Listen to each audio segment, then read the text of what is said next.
Think about your family tree for a second. What's good, everybody? Welcome back to another reaction with your host, the Ignorant Eclectic Mad Genius. And today we're checking out Anton Daniels again, man. And this video is having kids a trap, and our grandmothers were crazy. But you know what I mean, hit that like, hit that subscribe. I'm gonna stop talking. Let's check this out. Your great grandma had like 8 kids. Your grandma had Yep. 5. Mm-hmm. Your mom had 2, maybe 3. And us, millennials and Gen Z, a lot of us are saying absolutely not. And that's not just a generational thing. That's a 200-year pattern hitting a breaking point. And it didn't happen by accident. Let's start with the obvious money. Because if you ask most millennials and Gen Yes. Z why they're not having kids, It's because of it money. comes down to that. And honestly, they're not wrong. We are more financially literate than a bunch of the individuals before us. It costs over $300,000 to raise a child in this country, birth to 18, before college even enters the conversation. We're the generations that graduated into a recession, got buried in student loan debt, watched housing prices double, and are now raising our own cost of living on wages that haven't moved in decades. We didn't get the economy True. our parents had, we just got the bill for it. Our ancestors had 8 kids because back then children were survival, right? More hands meant more life. We don't live in that world anymore. And we were able to, well, those kids were able to work on a farm, which helped the family continue to grow and get more financially stable. And then also the kids will take up the farm and things of that nature. And that's none of that's happening nowadays. But nobody built anything to replace it. Now, here's where it gets sinister, and I need you to stay with me. For Talk to most of me. the 20th century, in over 30 states, the US government was forcibly sterilizing people that it decided were unfit to reproduce in hospitals and prisons and federally funded clinics without consent, sometimes without even telling them what was actually happening. North Carolina alone approved 7,600 sterilizations between 1929 and 1974. California sterilized over 20,000 people. Poor women, disabled women, immigrant women. Women who went in for one thing and came out permanently changed without ever agreeing to it. True. And then there's a conversation that nobody really wants to have. And that's, I want to say that's because, well, especially for black women, because they felt like black women could handle more pain than any other woman, which makes no sense to me, but that was what the doctors said then, and some of them motherfuckers still say now. Something shifted in how our generation see our own lives. Hustle culture told us to build. Social media showed us videos of people living and thriving child free. And watching people around us struggling to raise kids with no village, no support. That's Listen, also a big listen, thing. listen. For a lot of people, in my opinion, and it kind of is like, you look at the history of how things have played out. And now that you're an adult, you look at your childhood, right? And a lot of people are doing this assessment of their life. And even myself, right? I was okay with not having children. I've talked about this extensively, especially on the Millionaire Morning Show. Make sure y'all tap into the Millionaire Morning Show. But I was okay with not having children. And if I did have a child, I was only going to have one. That was my goal. And I executed on that goal, and we were successful in raising our daughter. And the whole idea was that I wanted to give her, and not split resources, give her everything that she needed in order to be successful. I'm in Brazil right now because of her, right? People woke up to the idea that they did not want to be poor for the rest of their life, and they wanted to actually make something of themselves. I recently came from watching a Jacksons movie, and in the Jacksons movie, in the very beginning, not the Jacksons, Michael, that's Michael. the name of the movie. In the very beginning, Joe, which I was a little more empathetic towards the story that they painted of Joe, especially in the beginning of the movie. Joe was coming home, and he was coming up, and he stopped on the steps because he was working at the plant over in Gary, Indiana, and I think it was U.S. Steel down in Gary, Indiana. They didn't say that in the movie, but I've been to Gary, Indiana, and I've studied the steel industry. I've even worked in the steel industry, and I believe that's what it was. He had 1,000 kids, and he was exhausted. And the kids wind up being his ticket out. I cannot tell you how many people that I've talked to, even my own barber at one point. Yep, I did have hair on the top of my head. I might have hair on the top of my head in the future. But even my own barber said that he had over 8, 9, 10 kids because at least one of them was going to be successful. And then that meant that even if one of them was super successful, one of them did make it to the NFL, one of them did make it into the NBA, they would still have to pay a black tax. A black tax meaning that you can never get away from your past because for some reason, even though you didn't ask to be here, you owe the people that came before you for your success. Yep. And so now you have to split or take care of people that came before you because that's just the obligation within the black community. It's not about raising a kid to be successful. It's about raising a kid to take care of you. And so when you combine all of these factors and all of these things into one big pot, people make an assessment. They look at baby mama culture. It's still thriving and kicking, right? But there's another segment of people that say, maybe parenthood was a trap. Maybe it's not as awesome as people made it out to be. I wouldn't go that far. I'm gonna let him finish, but I wouldn't go that far. Like the whole, you have to have a conversation with, if you're the breadwinner or whatever, and you want to bring your parents to your place, you would just have to have a conversation with them. Like me, uh, when I get a bunch of stuff figured out and everything else, I'll be like, yo, y'all can move in with me. Or yeah, like I get a big enough place or whatever, get enough land, build a big place. My parents can live with me or whatever.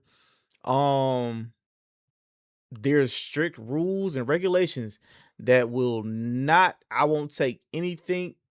I won't take none of that. You know how the parents, your parents would be like, this is my house, my rules. It's the same thing with me. Listen, we keeping all the money inside of one household, and literally everybody can be able to do what they want to do with their money, but literally the pot is being built to make sure that I can't speak. Jesus, sustained. Because in an ideal setting, I want to do what I want to do, and I don't want to be bogged down with all of the other requirements that come along with not being selfish, and I'm okay with that. That's what a lot of people are waking up to, and you can't tell them any differently. Safety net. Parenthood started feeling less like a calling and more like a trap. So we optimized, we True. built careers, we built brands, we traveled, and kids got moved to the maybe later list. Now, I'm not here to tell anybody what to do with their life, but I do think that something got lost quietly in all of that. The idea that children are legacy, that every single person alive exists right now because somebody before them, through war, famine, poverty, grief, chose to keep going, and you are that choice. And I want y'all to also Hmm. factor in abortions. Yes. There has been so many of them that factors into the idea that, when my body, my choice, and all of this stuff came about, that True. also factored into whether or True. not people were actually having children or not, because they didn't have to be responsible for opening up their legs. They could just take a pill, or they can go to the clinic, or they can do whatever it Playing is that they wanted to bees. do. Question is, what choice are you making? So, why don't we have as many kids as our ancestors? The economy made it a luxury we can't afford. The government spent Hmm. decades deciding who was even allowed to reproduce. And the culture started treating children like a liability instead of a legacy. All three are true at the same time. This isn't about judgment. It's about being real that the answer to this question is a lot bigger than personal decision. And it always was. My I agree grandmother with her. was groomed to believe that her whole purpose on earth was to have children until her body gave out. Until she either Because I don't know about y'all, but like I don't have any kids at the moment, but like I want at least 3 or 4 kids. The reason why is because of legacy purposes. Me and my brothers are the last of our lineage. And so, I want to be able to continue that on, but you gotta continue to, well, I'm speaking for myself. I have to continue to be smart and Jesus Christ. I'm having words today, Junior. I have to be smart and real strategic with my money and my investments because I want to be able to have kids in the future and things of that nature. So, died in childbirth or she made it to menopause. Her whole purpose was to bear children. So she had 8 children in 10 years. After the 8th child, The story in the family, as was told by her and others, was that she went to the priest crying and begged for permission to use birth control and not go to hell. So in my mind, there is no way that my grandfather What? is not a rapist. That man is a rapist. Whoa! He coerced his wife, at a minimum, into having sex with him when she was just out of childbirth. 8 kids in 10 years? She was not given enough time to heal. Not even just that, but I know that she knew when she was ovulating. And she obviously was not able to say no, even though it was weighing on her so heavily she went to a priest and cried about it. But her own husband kept crawling on top of her. And the amount of trauma that having 8 kids in 10 years does to a single person is bad enough. So, with that being said, that is, I understand her frustration and pain and whatever, but then back in the day, in certain religions and races and stuff like that, polygamy was a thing. So you might as well just do polygamy. Like, we might as well just bring back polygamy, where you got at least, if y'all can work together, you got 2 females all under all under one household. Literally everybody's taking care of each other, everybody's watching out for each other, y'all all got each other's backs. You ain't got to deal with that. One have a kid, then the next one have a kid. My cousin, he has 29 kids, I think 30, if I did the math right. I want to say he got 30. You know what I mean? And he got 2 wives. Technically he has 2 wives. Yes, so he got 2 wives. You know what I mean? Polygamy, we might as well just bring polygamy back. And especially with how today is, might as well. Everybody's struggling. So, but what it did to that family. Now let me know if I'm crazy. Let me know in the comments. The 8 children and 2 adults.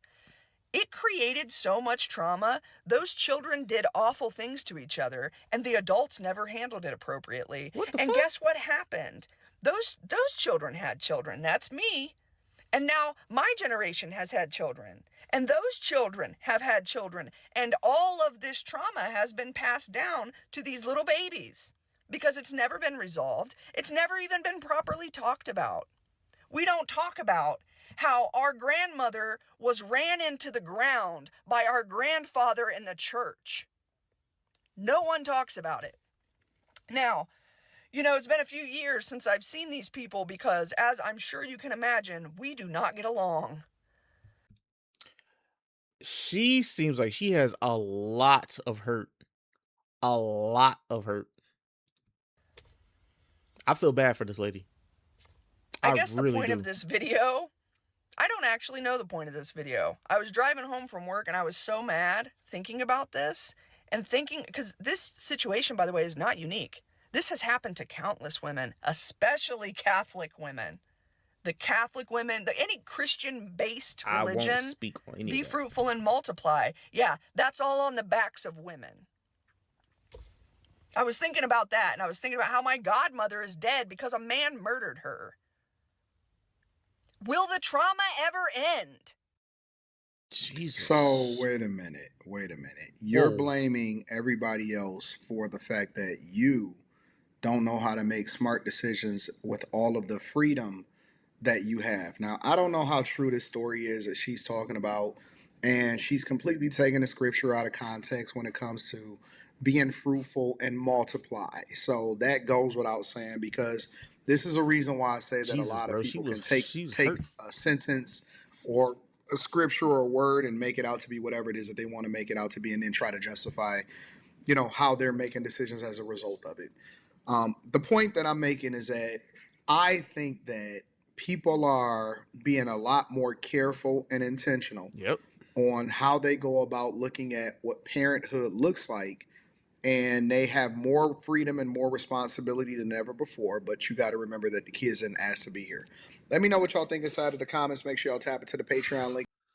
Yo, y'all know exactly what it's always like. hit that like, hit that subscribe. On the road to 1,000 subscribers. The link for this original video will be in the link in the description below. Uh, yo, let me know, what are your thoughts on this? Do you believe that it's hard to have kids nowadays? And if so, let me know. Explain it. And also, if I was wrong in any means, let me know. Cause you got your opinion, I got my opinion.